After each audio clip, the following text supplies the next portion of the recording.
La mañana del 23 de marzo de 2016 amaneció como cualquier otra en la colonia Sánchez Taboada, al este de Tijuana. Mara Torres, de 34 años, salió de su pequeña casa de concreto pintada de azul claro alrededor de las 7:30. Llevaba puesto un suéter gris y pantalones de mezclilla, su cabello castaño recogido en una cola de caballo. Trabajaba como auxiliar administrativa en una maquiladora cerca del Boulevard Industrial y nunca faltaba. Era metódica, responsable, el tipo de persona en quien se podía confiar. Besó a su madre, Claudia, en la mejilla antes de salir, prometiéndole que traería pan dulce de regreso por la tarde. La puerta se cerró detrás de ella con un clic suave. Fue la última vez que Claudia vio a su hija. Antes de continuar con esta historia, te invito a que te suscribas al canal y nos cuentes en los comentarios desde dónde nos estás viendo. Tu apoyo nos ayuda a seguir trayendo estas historias que merecen ser contadas. El camión de las rutas urbanas pasaba exactamente a las 7:45 por la esquina de su calle. Mara era tan puntual que los vecinos ajustaban sus relojes según su rutina. Ese día, varios la vieron subir al autobús.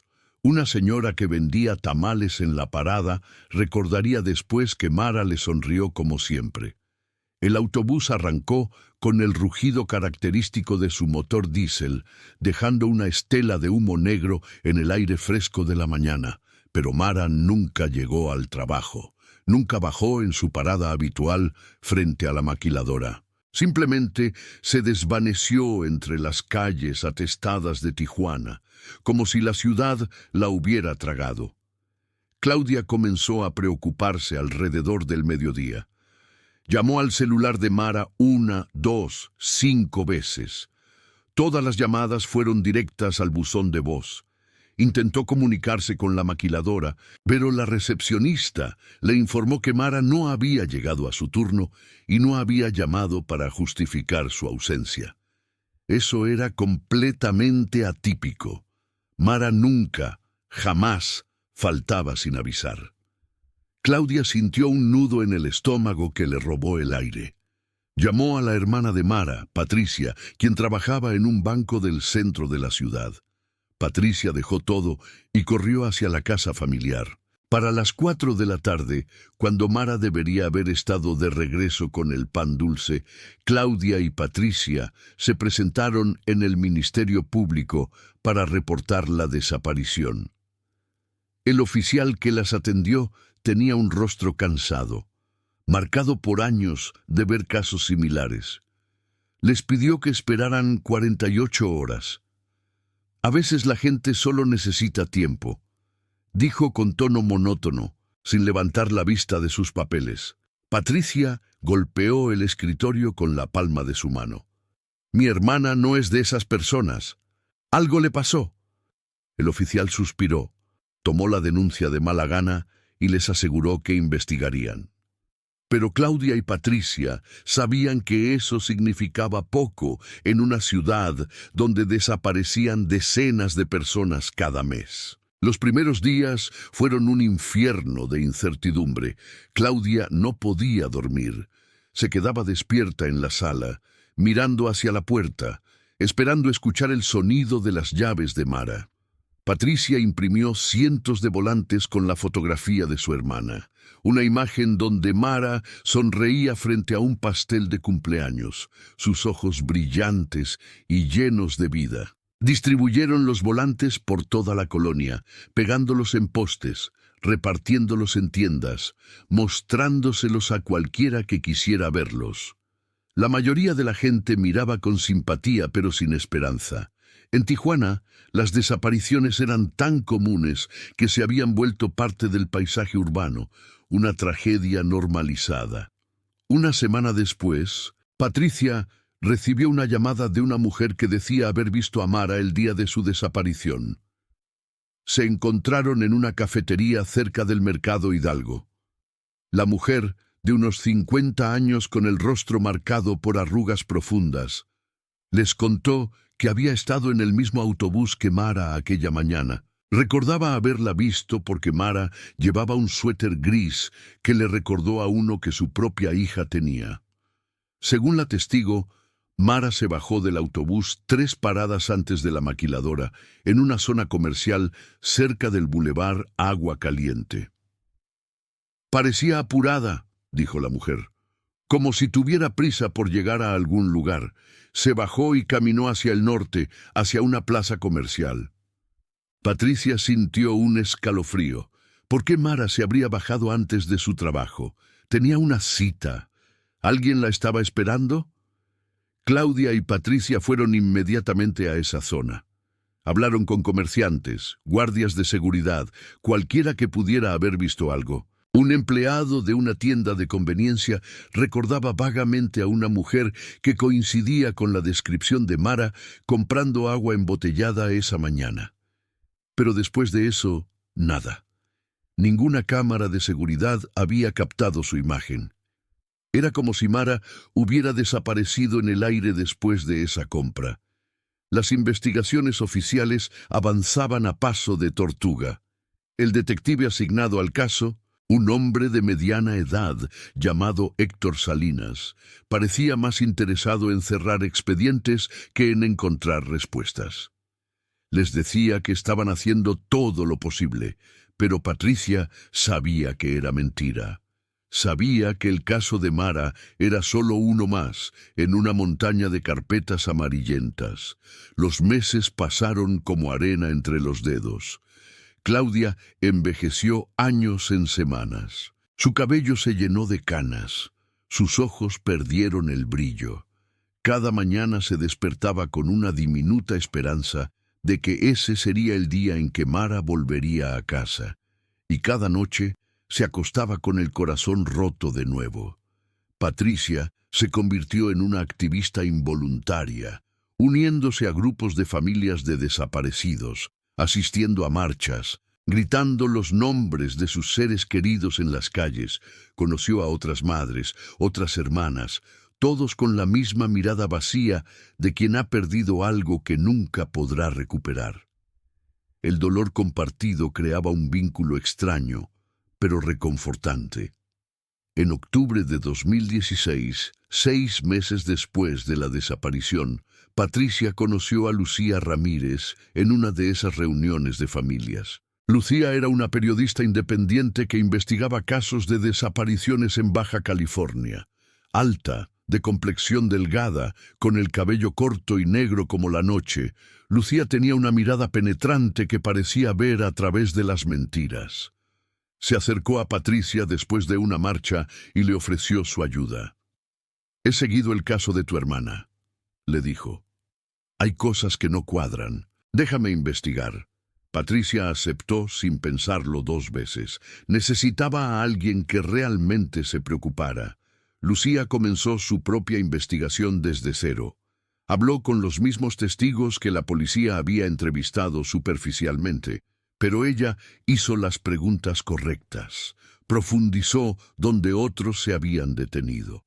Descubrió que en las semanas previas a su desaparición, Mara había estado recibiendo llamadas extrañas en su celular.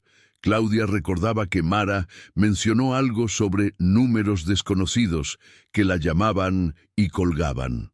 En ese momento no le dieron importancia, pensando que eran marcadores telefónicos o publicidad, pero ahora esos detalles cobraban un significado siniestro. Lucía también descubrió que el autobús en el que Mara viajó aquella mañana tenía cámaras de seguridad. Presionó a la compañía de transporte hasta obtener acceso a las grabaciones. Las imágenes eran de baja calidad, granuladas y en blanco y negro. Pero ahí estaba Mara, sentada cerca de la ventana, mirando su celular. En un momento dado, aproximadamente 2 paradas antes de donde se bajó, Mara recibió una llamada. Su expresión cambió drásticamente. De la calma pasó a la tensión. Habló brevemente, sus labios moviéndose rápidamente, aunque no había audio. Colgó y se quedó mirando por la ventana con el ceño fruncido. 2 minutos después, se levantó abruptamente y se bajó del autobús. «Alguien la llamó», dijo Lucía señalando la pantalla. Alguien le dijo algo que la hizo cambiar sus planes. Patricia sintió que estaban cerca de algo importante. Pidieron a la policía que revisara los registros de llamadas de Mara, pero el detective Salinas les informó que el teléfono de Mara nunca había sido recuperado y que la compañía telefónica requería una orden judicial para entregar los registros, algo que tomaría tiempo que Patricia no tenía. La frustración era abrumadora. Cada pista llevaba a un callejón sin salida. Cada esperanza se estrellaba contra la burocracia y la indiferencia. El primer año de la desaparición de Mara pasó sin respuestas. Claudia organizó una misa en memoria de su hija en la iglesia del barrio, aunque se negaba a aceptar que Mara estuviera muerta. «Solo quiero saber dónde está», repetía entre lágrimas. «Solo quiero traerla a casa». Los vecinos asistieron con sus rostros llenos de compasión, pero también de resignación. Todos conocían historias similares.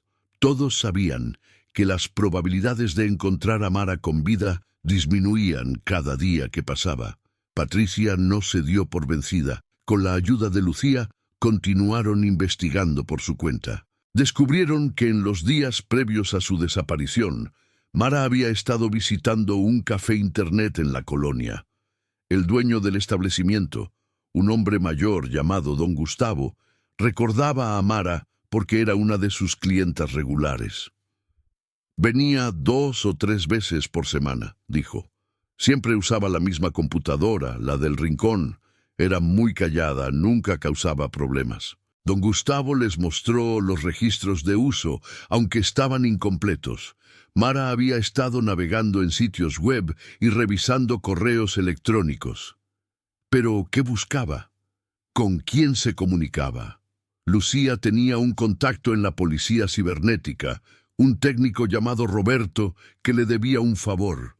Le pidió que intentara recuperar algo de información de las computadoras del café internet. Roberto encontró fragmentos de correos electrónicos en el caché del sistema. Uno de ellos llamó inmediatamente su atención. Era un mensaje breve, sin firma, que decía: «Necesito verte, es urgente, te espero donde siempre, no le digas a nadie».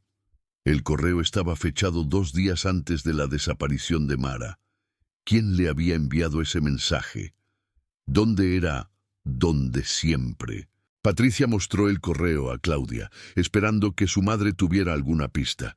Claudia leyó el mensaje una y otra vez, sus manos temblando. «No lo sé», susurró. «Mara nunca me mencionó que estuviera viendo a alguien en secreto. Ella me contaba todo». Pero evidentemente, no todo. Mara tenía secretos, una vida que su familia desconocía por completo. Los meses continuaron pasando. 2017 llegó y se fue sin noticias. Patricia comenzó a desesperarse. Había dedicado tanto tiempo a buscar a su hermana que su propia vida se había puesto en pausa. Perdió su trabajo en el banco porque no podía concentrarse. Su esposo, Carlos, le suplicaba que dejara de obsesionarse, que necesitaba seguir adelante. Pero ¿cómo podía seguir adelante sin saber qué le había pasado a Mara? ¿Cómo podía simplemente rendirse? En febrero de 2018, casi 2 años después de la desaparición, Lucía recibió una llamada anónima en su teléfono. Una voz de hombre, distorsionada deliberadamente, le dijo que si quería saber qué le había pasado a Mara Torres, debería investigar a un hombre llamado Vicente Ortega. Antes de que Lucía pudiera hacer preguntas, la llamada se cortó. El nombre no significaba nada para ella, pero lo investigó de inmediato. Vicente Ortega era un empresario local, dueño de varios negocios en Tijuana, incluyendo bares y pequeños hoteles. Tenía antecedentes por fraude, pero nada violento. ¿Qué conexión podía tener con Mara? Lucía compartió la información con Patricia. Juntas comenzaron a investigar la vida de Vicente Ortega. Descubrieron que uno de sus negocios, un pequeño hotel llamado El Mirador, estaba ubicado cerca de donde Mara se había bajado del autobús aquella mañana. La coincidencia era demasiado grande para ignorarla. Patricia quería ir directamente a confrontar a Ortega, pero Lucía la detuvo. «Necesitamos ser cuidadosas», le advirtió. «Si este hombre está involucrado, no podemos alertarlo». Decidieron vigilar el hotel discretamente, turnándose para observar quién entraba y salía. Durante semanas no vieron nada inusual. El hotel parecía un negocio legítimo, recibiendo huéspedes ocasionales, principalmente trabajadores de construcción y viajeros de bajo presupuesto. Pero una tarde de marzo, exactamente 2 años después de la desaparición de Mara, Patricia vio algo que le heló la sangre. Una mujer entró al hotel y aunque solo la vio de espaldas, algo en su forma de caminar le resultó terriblemente familiar.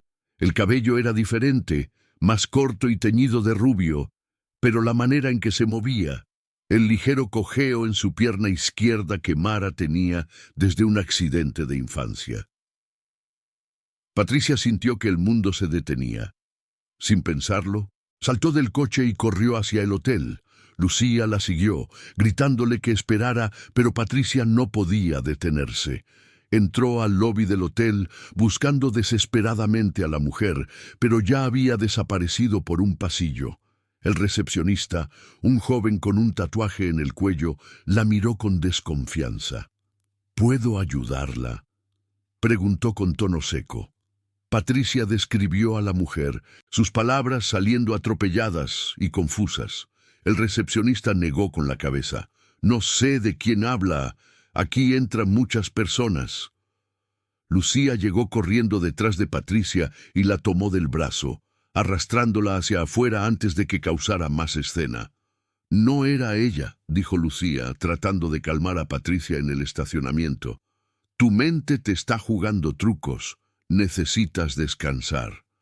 Pero Patricia no estaba convencida. Había sentido algo, una conexión visceral que no podía explicar con palabras. Esa noche no pudo dormir. Cada vez que cerraba los ojos, veía a esa mujer caminando por el pasillo del hotel, alejándose de ella. ¿Y si realmente había sido Mara? ¿Y si su hermana estaba viva, pero no podía o no quería volver a casa? La posibilidad era tanto esperanzadora como devastadora. Los siguientes días, Patricia volvió al hotel una y otra vez, esperando ver a la mujer nuevamente. Lucía intentó hacerla entrar en razón, pero Patricia estaba obsesionada. Finalmente, una semana después, la mujer apareció de nuevo. Esta vez, Patricia se mantuvo a distancia y la siguió con más cuidado. La mujer salió del hotel y caminó hacia una parada de autobús. Patricia la siguió, manteniéndose varios metros atrás. El autobús llegó y ambas subieron, Patricia tomando asiento en la parte trasera mientras la mujer se sentaba adelante. El autobús serpenteó por las calles de Tijuana durante casi media hora. Finalmente, la mujer se bajó en una zona residencial de clase media. Patricia la siguió a pie, su corazón latiendo con tanta fuerza que pensó que explotaría. La mujer entró a un pequeño supermercado. Patricia esperó afuera, observando a través del vidrio. Cuando la mujer salió con una bolsa de compras, Patricia se armó de valor y se acercó directamente. «¿Mara?», dijo con voz temblorosa. La mujer se volvió. Sus ojos se encontraron con los de Patricia. Y en ese momento, Patricia supo con absoluta certeza que no era su hermana.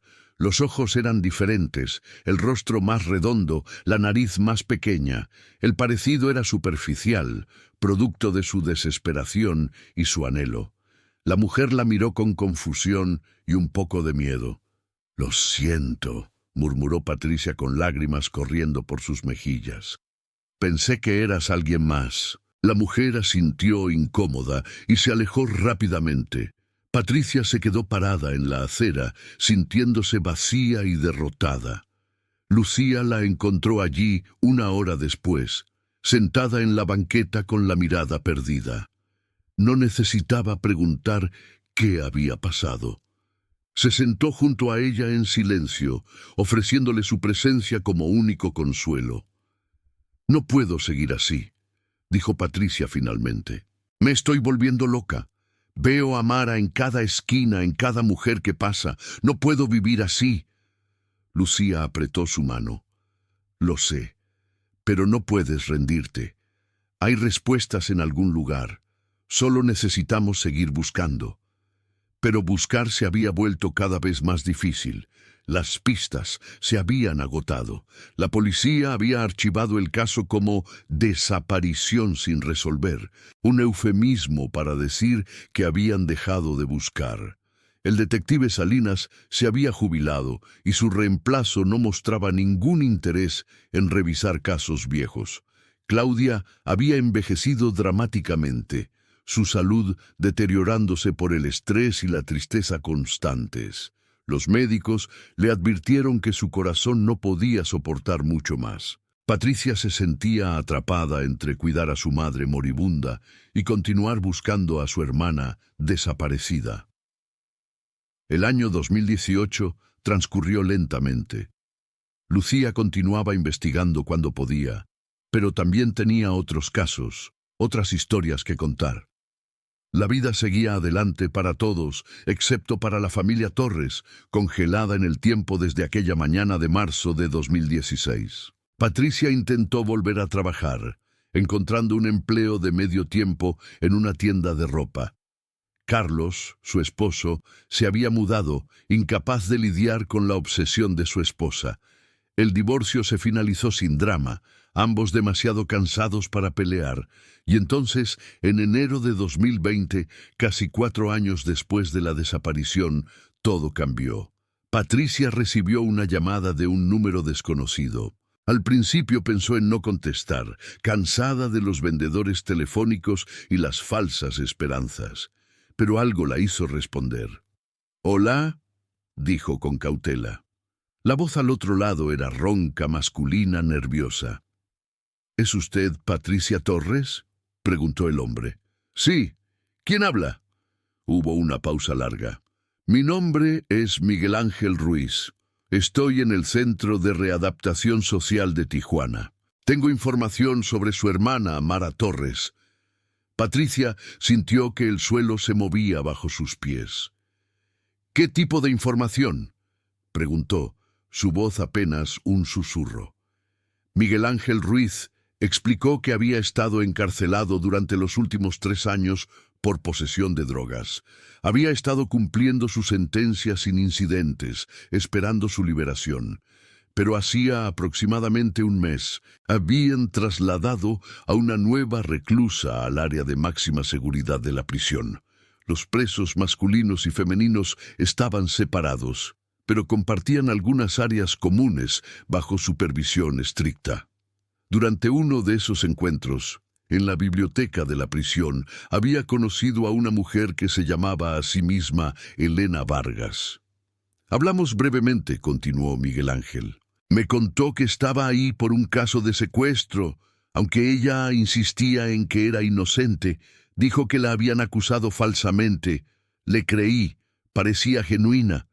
Pero hace unos días estábamos sentados en la biblioteca nuevamente, y ella se puso a llorar de repente. Le pregunté qué le pasaba y me dijo que ya no podía seguir mintiendo. Me dijo que su verdadero nombre no era Elena Vargas. Me dijo que se llamaba Mara Torres». El corazón de Patricia se detuvo. «¿Está seguro?», preguntó, su voz quebrándose. «¿Está completamente seguro de que dijo Mara Torres?». Miguel Ángel confirmó. Explicó que Mara le había contado brevemente que había desaparecido hace años, que su familia la buscaba, pero que no podía volver. Cuando Miguel Ángel le preguntó por qué, ella se cerró completamente y se negó a hablar más. Pero él había memorizado el nombre y cuando regresó a su celda, buscó en periódicos viejos que guardaban en la prisión. Encontró artículos sobre la desaparición de Mara Torres en 2016. Las fotografías coincidían, aunque la mujer en la prisión tenía el cabello diferente y había perdido peso considerable. «¿Por qué me está contando esto?», preguntó Patricia tratando de procesar la información abrumadora. Miguel Ángel suspiró. Porque yo también tengo familia, tengo una hermana. Si ella desapareciera, querría que alguien me dijera si supiera dónde está. Además, Mara, Elena, como se llame, necesita ayuda. Algo malo le pasó. Puedo verlo en sus ojos.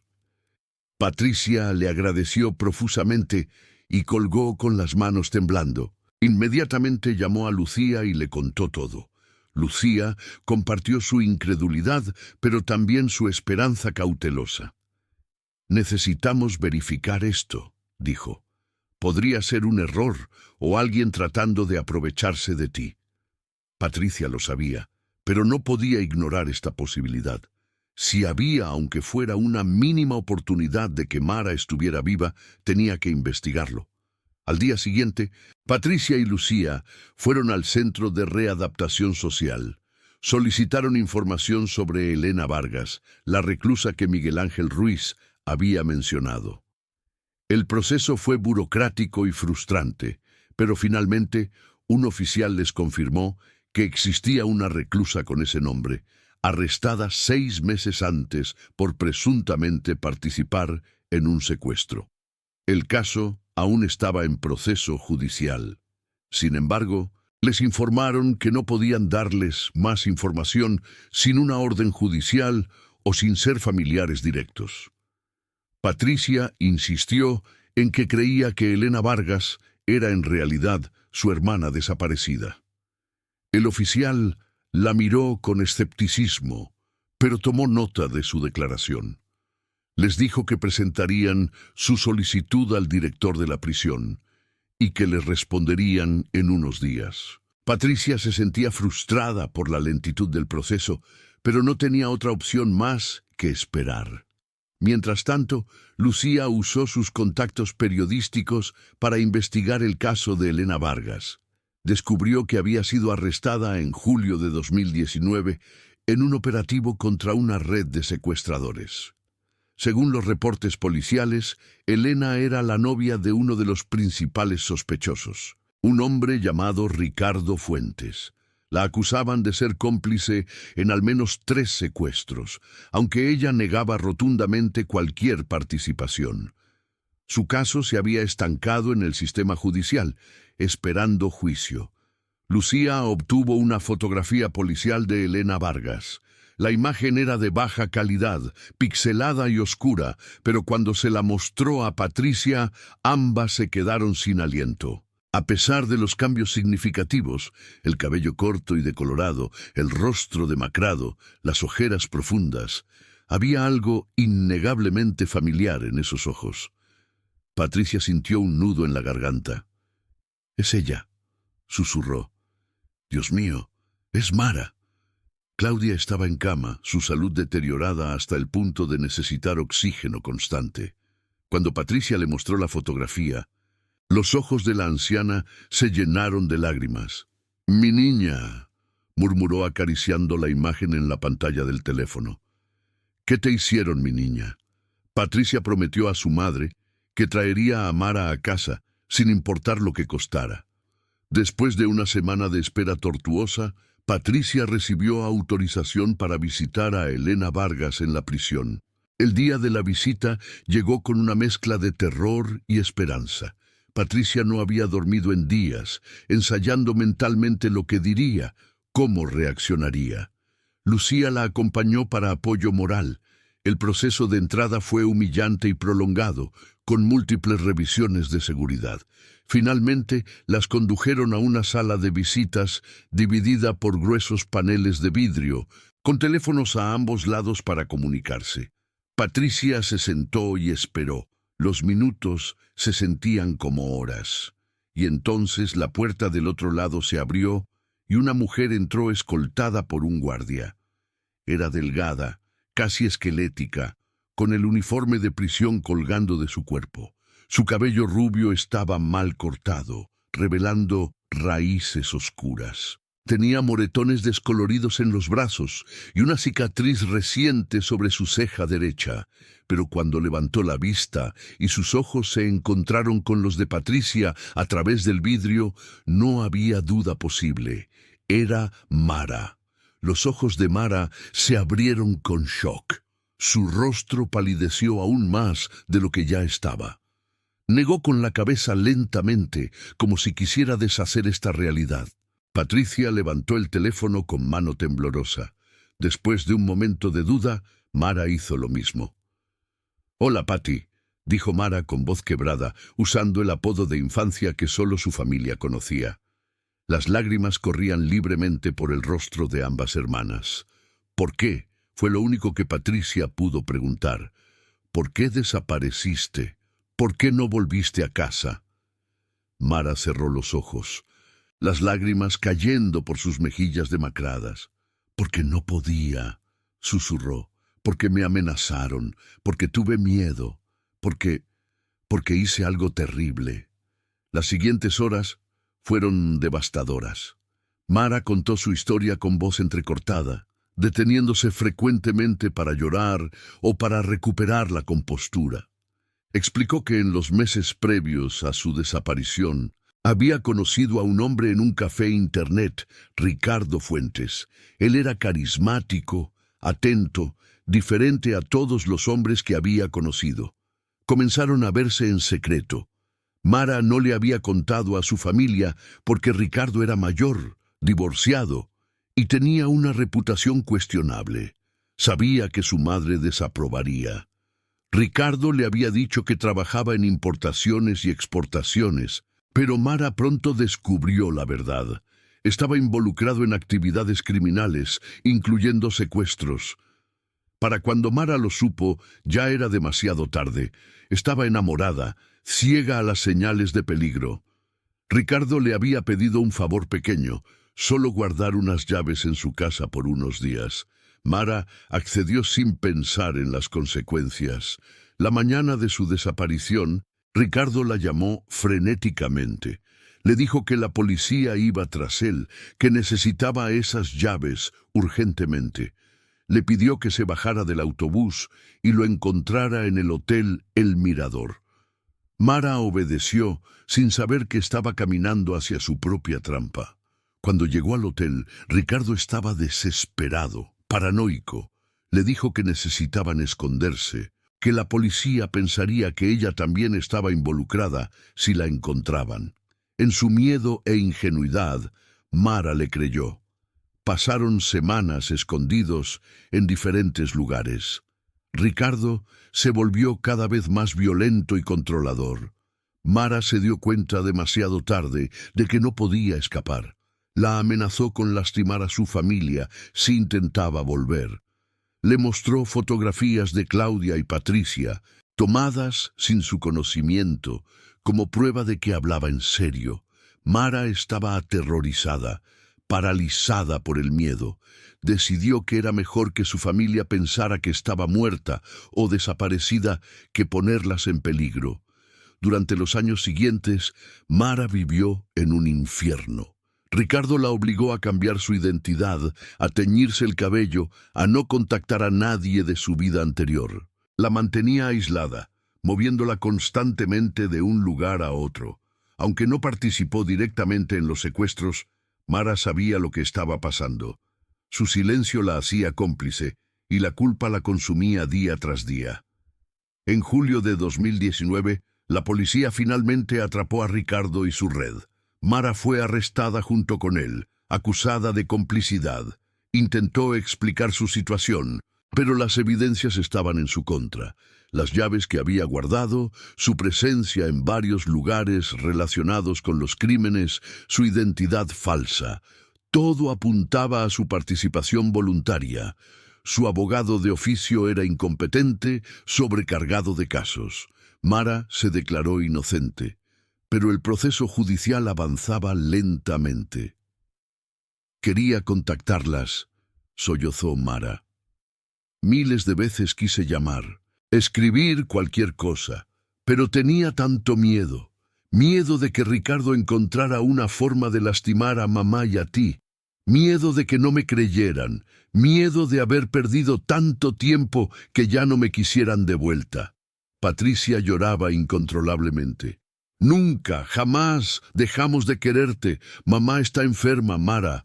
Tu desaparición la está matando. Necesitas volver a casa. Mara negó con la cabeza. No puedo volver a casa, Patty. Voy a ir a prisión. Aunque no participé directamente en los secuestros, soy culpable de no denunciarlos.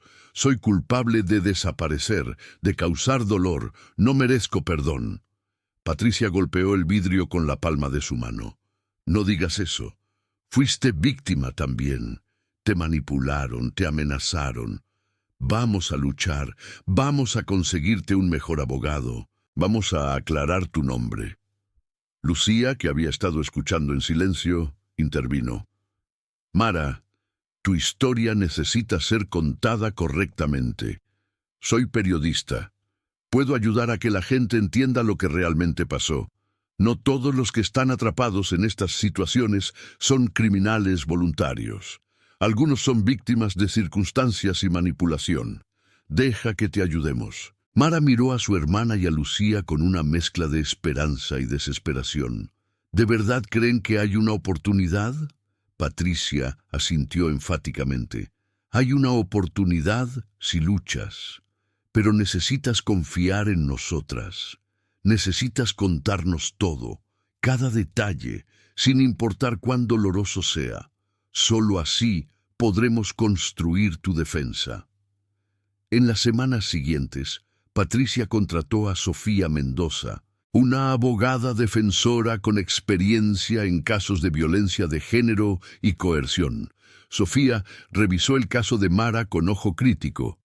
Señaló múltiples irregularidades en el proceso, incluyendo la falta de investigación sobre las amenazas de Ricardo y las circunstancias de la desaparición original de Mara. Presentó una moción para reevaluar las acusaciones basándose en nueva evidencia. Lucía escribió una serie de artículos detallando la historia de Mara, desde su desaparición en 2016 hasta su redescubrimiento en la prisión.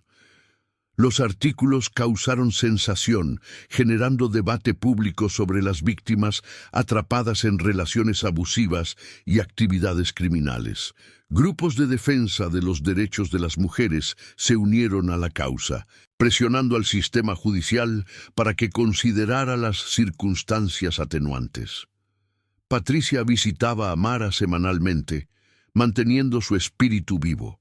Le contaba sobre Claudia, cuya salud había mejorado milagrosamente al saber que su hija estaba viva. Claudia no podía visitar la prisión debido a su condición, pero enviaba cartas escritas con mano temblorosa, llenas de amor y perdón. Mara leía esas cartas una y otra vez, llorando cada vez. El camino legal fue largo y tortuoso. Sofía tuvo que luchar contra fiscales que veían el caso de Mara como simple y claro, contra un sistema judicial saturado que no quería reconsiderar casos cerrados. Pero Sofía era tenaz. Presentó testimonio de expertos en abuso psicológico, explicando cómo las víctimas de relaciones coercitivas pierden su capacidad de tomar decisiones autónomas. Mostró evidencia de las amenazas de Ricardo, incluyendo mensajes de texto y testimonios de otros prisioneros que confirmaban su naturaleza violenta. Demostró que Mara no había recibido ningún beneficio económico de los crímenes, que había vivido en condiciones deplorables durante esos años, casi como prisionera ella misma. El juicio se llevó a cabo en septiembre de 2020. La sala estaba llena de periodistas, activistas y miembros de la familia. Patricia se sentó en primera fila, aferrando la mano de una anciana frágil que había insistido en asistir a pesar de sus limitaciones de salud, Claudia Torres. Madre e hija se habían reencontrado brevemente antes del juicio. Un momento tan emotivo que varios guardias tuvieron que apartar la mirada para esconder sus propias lágrimas. Mara testificó durante 2 días. Su voz era débil al principio, pero se fortaleció a medida que contaba su historia. Describió cómo Ricardo la había seducido, manipulado y finalmente amenazado. Habló de las noches sin dormir, del miedo constante, de la culpa aplastante por no poder contactar a su familia. Admitió sus errores, su ingenuidad, pero también dejó claro que había sido víctima tanto como cualquiera de las personas secuestradas. El fiscal intentó pintar a Mara como una criminal calculadora que había elegido deliberadamente participar en actividades ilegales. Pero Sofía desmontó sistemáticamente cada argumento. Presentó evaluaciones psicológicas que mostraban el trauma severo que Mara había sufrido. Mostró evidencia física de abuso, cicatrices, registros médicos de la prisión que documentaban lesiones antiguas. Llamó a testigos que habían conocido a Mara antes de su desaparición, todos describiendo a una mujer bondadosa, trabajadora y honesta, completamente opuesta a la imagen que el fiscal intentaba crear. El jurado deliberó durante 3 días. Fueron 3 días de agonía para la familia Torres.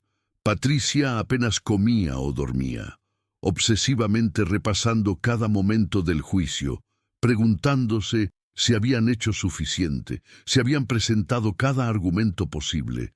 Claudia rezaba constantemente, sus labios moviéndose en oraciones silenciosas, su rosario desgastado entre sus dedos arrugados. Finalmente, el veredicto llegó. El jurado encontró a Mara culpable de complicidad, pero con circunstancias atenuantes significativas.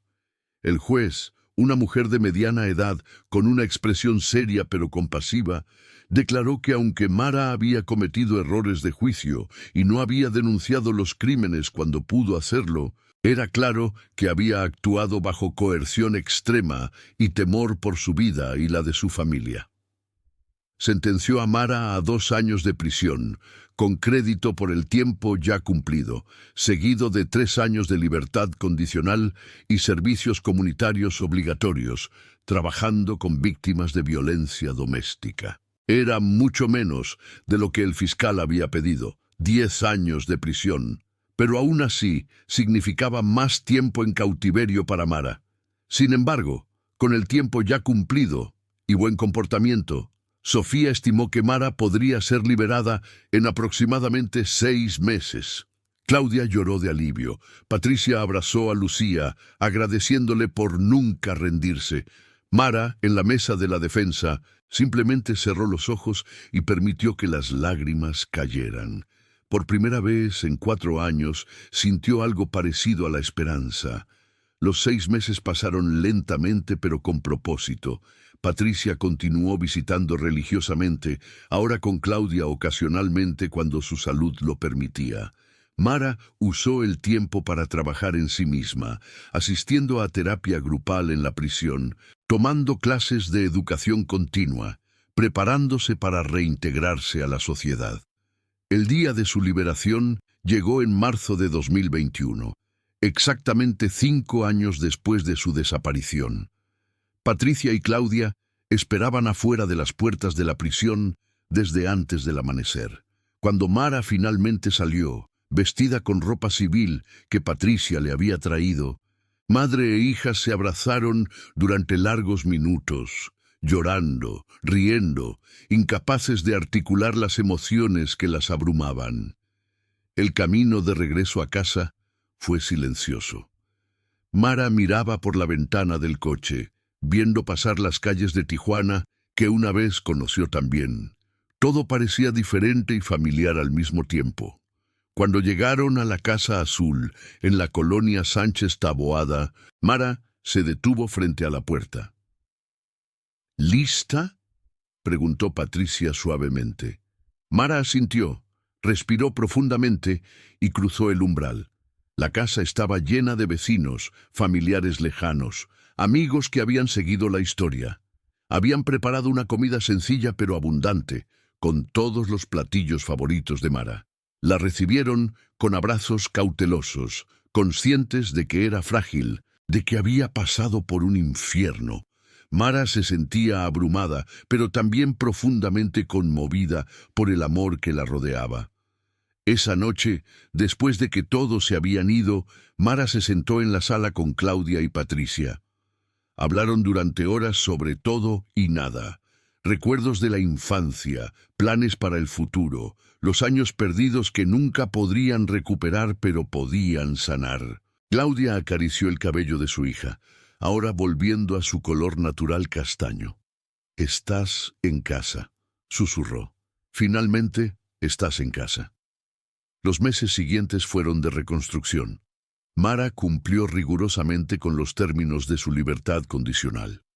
Comenzó a trabajar con una organización no gubernamental que ayudaba a víctimas de violencia doméstica, compartiendo su historia como advertencia y fuente de esperanza.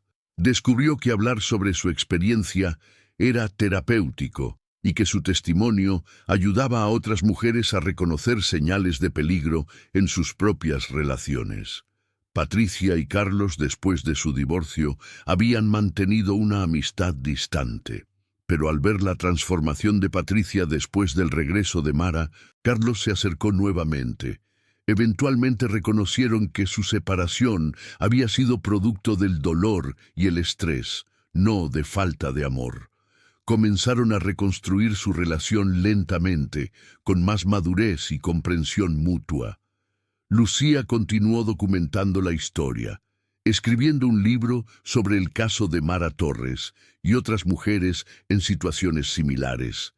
El libro se convirtió en un éxito, generando conversaciones nacionales sobre coerción, abuso psicológico y las fallas del sistema judicial. Lucía donó una porción significativa de las ganancias a organizaciones que apoyaban a víctimas de violencia de género. Ricardo Fuentes fue sentenciado a 30 años de prisión por múltiples cargos de secuestro, extorsión y asociación delictuosa. Durante su juicio, varios testigos corroboraron el patrón de abuso y manipulación que había ejercido sobre Mara y otras mujeres. Su caso se convirtió en un ejemplo de cómo los criminales usan relaciones personales para involucrar a víctimas inocentes en sus actividades. 2 años después de su liberación, en una tarde soleada de primavera, Mara visitó el cementerio donde estaban enterrados sus abuelos. Era un lugar tranquilo, con árboles viejos que proporcionaban sombra fresca. Se sentó en el pasto junto a las lápidas y habló en voz baja, actualizándolos sobre su vida, pidiendo perdón por los años perdidos, prometiendo honrar el tiempo que le quedaba. Patricia la encontró allí. Se sentó junto a su hermana en silencio durante un rato. Finalmente, Mara habló. ¿Crees que alguna vez seré completamente libre? ¿Que podré dejar atrás lo que pasó? Patricia consideró la pregunta cuidadosamente. No creo que lo olvides. Las cicatrices siempre estarán ahí, pero creo que puedes aprender a vivir con ellas. Creo que puedes construir algo nuevo sobre los escombros. Ya lo estás haciendo. Mara sonrió débilmente. Era cierto. Cada día era una pequeña victoria. Cada mañana que se despertaba en su propia cama, en su propia casa, rodeada de personas que la amaban, era un regalo. Los años perdidos nunca volverían. Las experiencias robadas jamás se recuperarían.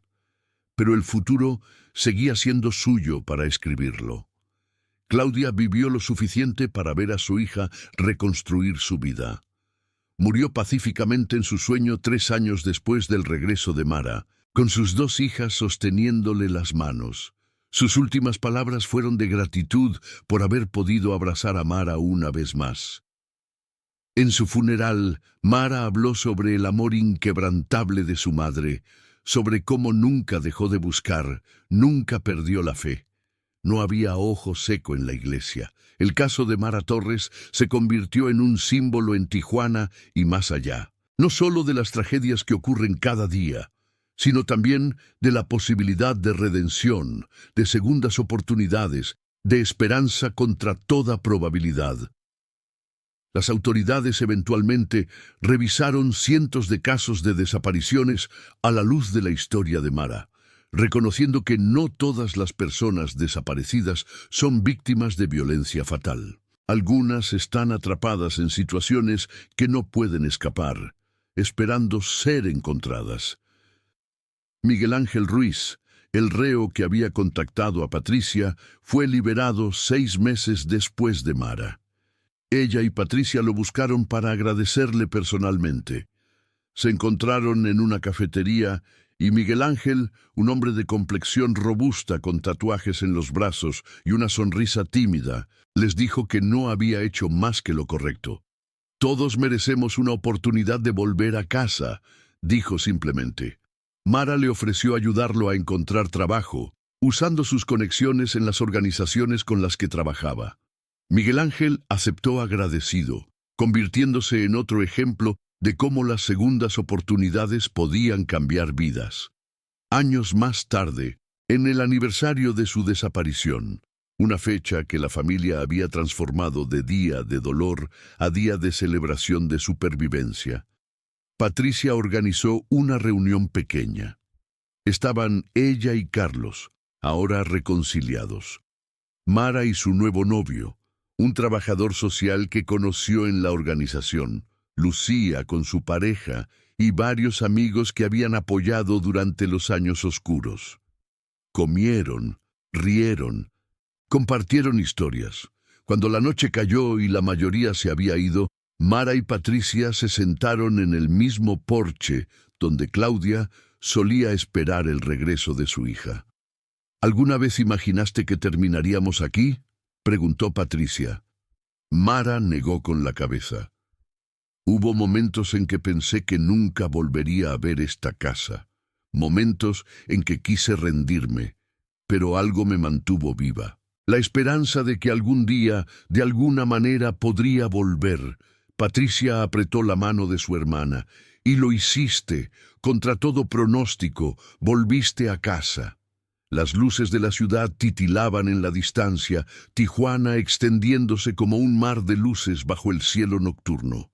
Era la misma ciudad donde Mara había desaparecido, donde había sufrido, donde había perdido años de su vida. Pero también era la ciudad donde había sido encontrada, donde había sido recibida de vuelta, donde estaba reconstruyendo su existencia pieza por pieza.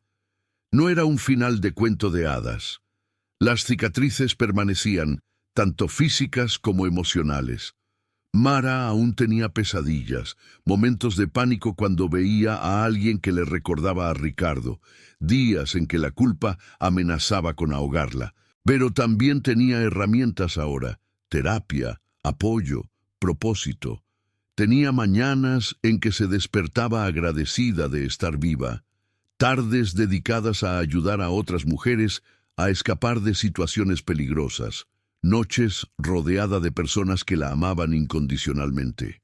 La historia de Mara Torres comenzó con una desaparición misteriosa que dejó a una familia destrozada y a una comunidad conmocionada. Pero terminó con un redescubrimiento que probó que la esperanza, por frágil que sea, nunca debe abandonarse completamente. En una ciudad donde tantas historias de desapariciones terminan en tragedia, la de Mara ofrecía algo diferente, la prueba de que a veces, solo a veces, los desaparecidos pueden volver a casa. Y en esas ocasiones, cuando el milagro de un regreso ocurre, el amor y la perseverancia demuestran ser más fuertes que el miedo y la oscuridad. La familia Torres había pagado un precio terrible por esa lección, pero también había ganado algo invaluable: la confirmación de que, mientras haya un hilo de esperanza, vale la pena seguir buscando, seguir creyendo, seguir amando,